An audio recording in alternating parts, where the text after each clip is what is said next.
Аз съм Мару, творчески директор на Отчаяност. Работя тук от 2 години нещо.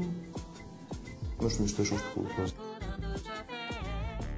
Но шега, ако го кажа, не може да бъде една медия за социалистите, за соца или за социума.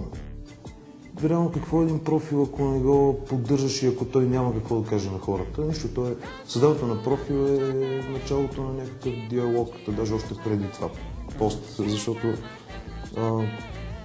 един бранд не може в дигитална среда, визиран интернет, да се държи монологично, т.е. той да влезе, си направи един профил и да очаква, че хората ще започнат да го харесват. Просто там не може това да се случи. Реално всичко е диджитал. И може да го сложиш навсякъде. Когато сложиш диджитал пред телевизия, става цифрова телевизия, която така или иначе в момента отдавна вече е стандарт. Когато го сложиш пред преса, става съответно дигиталното издание на някой. Затова въпросът на аналогова дигитална реклама много измерим. Тоест в много посоки може да се обсъжда, в много аспекти. Но ако имаш предвид дали рекламата бяга от традиционната медия и се опитва да отиде в дигитална, да кажем, че това започва да се случва, но по света се случва и много повече. Тук при нас пак се догонват някои процеси, да кажем, те са най-вече от така,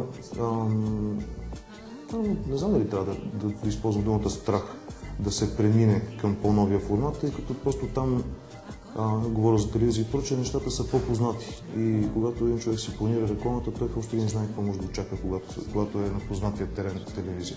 Когато агенцията отиде и каже, ние сме супер готини, дигитални, млади и ще ви направим страшна кампания, която ще стига много хора, обикновено идва въпроса, добре, как ще го изнарите това нещо. Брандовете опитват дигиталната среда, чуват се все още какво искат да направят в нея, как се случват нещата.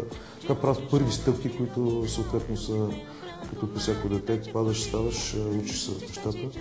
Вярвам, че за напред много повече от комуникацията между потребител и бранд ще се случва в интернет.